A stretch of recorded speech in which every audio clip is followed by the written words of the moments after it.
February 1976. Two of the most famous names in NASCAR history showed up at Daytona with the fastest qualifying cars anyone had ever seen. Foyt, two-time Daytona 500 winner, one of the most feared drivers in American motorsport. Walrip, rising star, the man they called Jaws because he never stopped talking and never stopped winning. Both men set blistering qualifying times. Foyt pole position, Walrip second on the grid. Then NASCAR's inspectors went to work, and what they found underneath those cars sent shockwaves through the entire sport. Both cars were disqualified. The two fastest qualifiers in Daytona 500 history gone. A man named Ramos Stott, a part-time driver from Iowa who never won a single NASCAR race in his entire career, was handed the pole position for the most famous race in American motorsport. And then, everybody pretended it never happened. Because what came next was the greatest Daytona 500 ever run. And nobody wanted the cheating story to get in the way. Before we get into what Foyt and Walrip were actually running, you need to understand what Daytona meant in 1976. NASCAR in the mid-1970s was not the polished, corporate, sponsor-driven sport it would later become. It was raw. It was personal. The teams were small. The budgets were thin. The rules were vague enough that a clever mechanic with a dark garage and 3 days could find an advantage nobody had thought to ban yet. The Daytona 500 was the Super Bowl, the World Series, and the heavyweight championship combined. It opened every season. It paid the most money. It attracted the most eyes. And it attracted the most creative cheating in the sport. What Foyt and Walrip were running in February 1976 was not new technology. It was borrowed from the German Luftwaffe. During World War II, German aerospace engineers discovered something remarkable. If you inject nitrous oxide, a compound of nitrogen and oxygen, into a piston engine's intake, something extraordinary happens. The nitrous decomposes under heat. It releases a massive surge of pure oxygen directly into the combustion chamber, far more than the air alone could deliver. More oxygen means more fuel can burn. More fuel burning means more power. More power means a Messerschmitt that could briefly outrun anything the Allies put in the air. After the war, that technology found its way into American drag racing. By the 1960s, nitrous oxide systems were an open secret in performance circles. Small, lightweight, easy to hide, and producing horsepower gains of 50 to 150% for as long as the bottle lasted. By the mid-1970s, it had found its way to Daytona. And the man who brought it there most aggressively was not some unknown rogue mechanic. It was one of the most celebrated figures in American motorsport. Foyt was not a man who needed to cheat. He was arguably the greatest racing driver America had ever produced. By 1976, he had 4 Indianapolis 500 victories, a Daytona 500 win, a 24 Hours of Le Mans victory. He was the first driver to win all 3. He also had a reputation for doing whatever it took to win. The nitrous system hidden in Foyt's qualifying car was not crude. It was professionally installed, a pressurized vessel tucked into the car's frame, a delivery line running to the intake manifold, activated through a hidden switch the driver could trigger on the long straightaways. During qualifying, a NASCAR stock car ran 1 lap, roughly 45 seconds, at Daytona's 2.5-mile oval. The nitrous did not need to last long, just long enough to push the speed number higher than anything a clean car could match. When Foyt's qualifying lap was recorded, it was extraordinary, fast enough for pole position.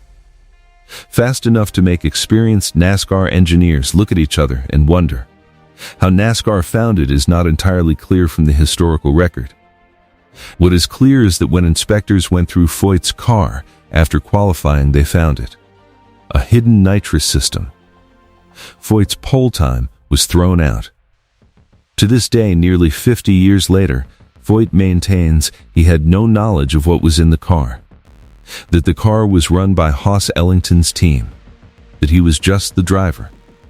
Nobody has ever fully believed him. Nobody has ever proven otherwise.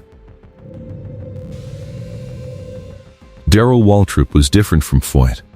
Where Foyt was granite hard, silent, imposing, Waltrip was electricity. He talked constantly. He had opinions about everything. He nicknamed himself Doot before anyone else did. And in February 1976, he was caught running nitrous oxide in his qualifying car at Daytona. Unlike Foyt, Waltrip could not deny it. He had been caught red-handed. Here's the thing about nitrous oxide in NASCAR in 1976 that makes this story more complicated than it first appears. It was not explicitly banned. Not in writing, not in clear language. The NASCAR rulebook of that era was famously vague, partly because the sport's founders had never imagined half the things mechanics were doing, and partly because vague rules gave NASCAR the flexibility to penalize teams at their discretion. Nitrous oxide was, as one historian later wrote, one of the sport's worst-kept secrets by the mid-1970s. Multiple teams were experimenting with it. Multiple teams were running it in practice. The line between what was known, tolerated, and officially prohibited was deliberately blurred. What Foyt and Waltrip did differently was run it in official qualifying on the record on the timing system in front of NASCAR officials. That was the line. You could whisper about nitrous in the garage. You could experiment with it in testing.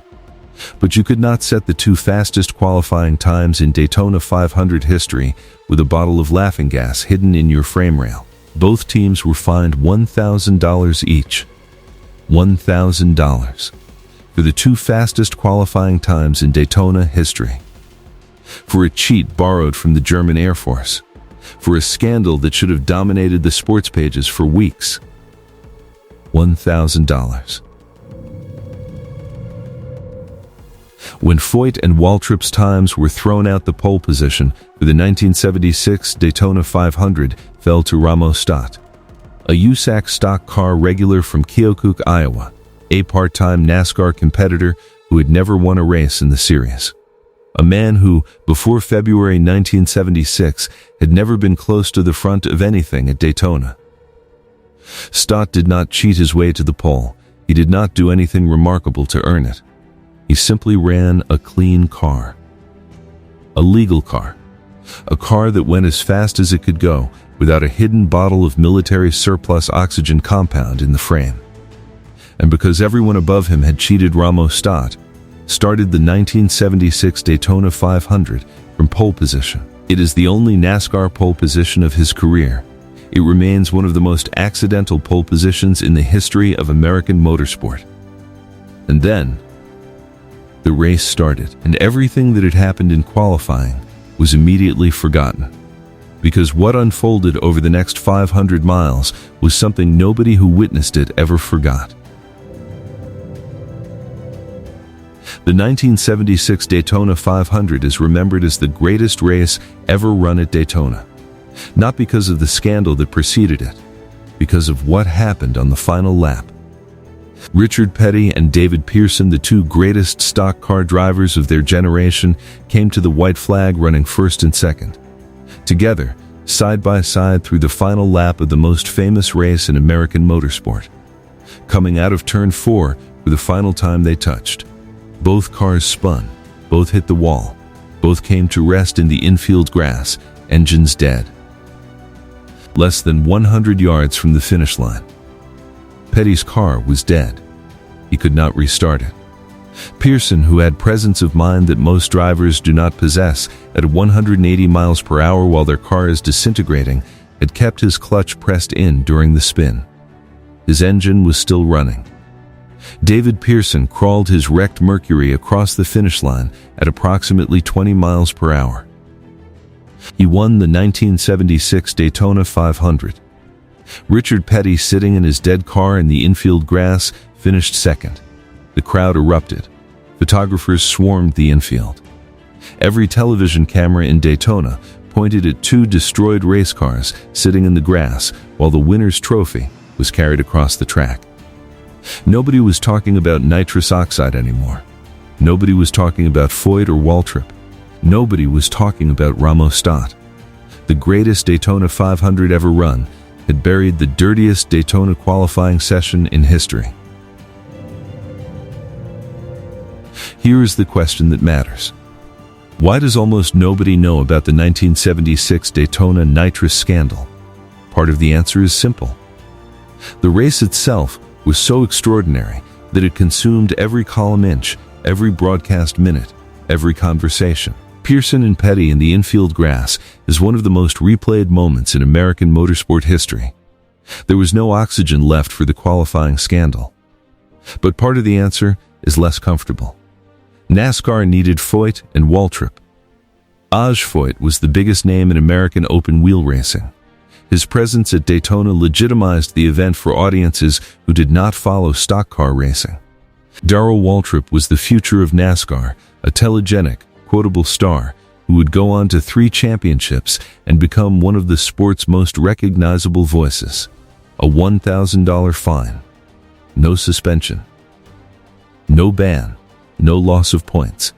Both men were racing in the Daytona 500 4 days after their qualifying times were thrown out. NASCAR's message to the garage was clear. Do not cheat. The message was, do not get caught in a way we cannot ignore. The Nitrous scandal of 1976 was not an isolated incident. It was a symptom. By the mid-1970s, the gap between what was happening in NASCAR garages and what the rule book addressed had become a canyon. Teams were running chemistry experiments in their fuel systems. They were hiding technology borrowed from military aviation inside streetcar bodies. They were operating in the space between what the rules said and what inspectors could actually detect. And NASCAR, dependent on its stars, its spectacle, its television deals, chose to keep that canyon in the shadows. $1,000. 4 days later, they raced. Darrell Waltrip went on to win 3 NASCAR championships. He became a broadcaster, a beloved figure, a voice of the sport for decades. Foyt went on to win his 4th Indianapolis 500. He remains one of the most decorated racing drivers in American history. Neither man's legacy includes the 1976 Daytona qualifying scandal in any meaningful way. It is a footnote, a curiosity, a line in an old newspaper that most NASCAR historians skip past on their way to the Pearson-Petty crash story. Ramos Stott, the man from Iowa who inherited the pole position he never earned and never could have earned on merit, started the greatest Daytona 500 ever run from the front row. He finished 19th. He never won a NASCAR race. The pole position he was handed because 2 bigger names cheated remains the most significant result of his career. In 1976, the 2 fastest men at Daytona were running laughing gas borrowed from the German Air Force. They were caught. They were fined the equivalent of what a mid-level mechanic earned in a week. They raced anyway. And then, the greatest race in Daytona history happened, and made sure nobody ever really asked why. Next video, 1955 Le Mans. 84 people died in the grandstands. The race kept going for another 12 hours. Here's the decision nobody has ever fully explained. Subscribe if you want the stories buried under the headline.